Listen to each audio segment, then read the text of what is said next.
তারিখটা ছিল 29শে মার্চ। তো আমরা গিয়েছিলাম হচ্ছে এই বুড়ো দাদুটার জন্মদিনে। তো এই বুড়ো দাদুটাকে সবাই বলে ঠাকুরবাড়ির বুড়ো।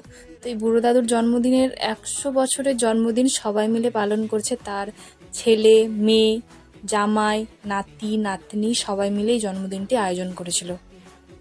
আমি এই জন্মদিনের সাক্ষী থাকতে পেরে নিজেকে খুব আনন্দ লাগছিল, মানে মনটাই আলাদা রকম করছিল যে মানে এই বুড়ো দাদু একসাথে কত প্রজন্ম দেখলো না, নিজের ছেলে, তার ছেলে, তার ছেলে, এরকম কত দেখলো না। আর এই দেখো, দাদু কেক কাটছে আর সবাই খালি দেখতে এসেছে জন্মদিনটা কিভাবে কেক কাটছে, কি করছে না করছে, খালি সবাই সামনেই দাঁড়িয়েছিল। ইনি হলেন আমাদের রানীপুরের রাজবাড়ির বাবু।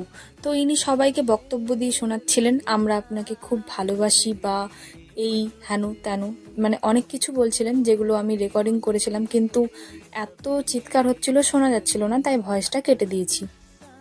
এত ভিড় ছিল, আমি ঠিকমতো ক্যামেরা করতেই পারছিলাম না, কারণ সামনে আপনারা দেখতেই পাচ্ছেন ক্যামেরার মানে প্রচণ্ড ভিড়, ক্যামেরাম্যানগুলো সব দাঁড়িয়ে ছিল। আর তার সাথে পেছনে বাচ্চাগুলো ছিল, বাচ্চাগুলো একদমই সামনে যেতে দিচ্ছিল না। ভিডিও একদমই ভালো করে করতে পারিনি, মানে যা তুলেছি এইটুকুই। তো খাওয়া দাওয়াও ভালো রকম ছিল, খুব সুন্দর খাওয়া দাওয়া ছিল। তো আমরা খেয়ে দিয়ে আমরা নাগাদ 12টার পরে বাড়ি চলে এসেছিলাম। তো আজকের জন্য এইটুকুই, বাই।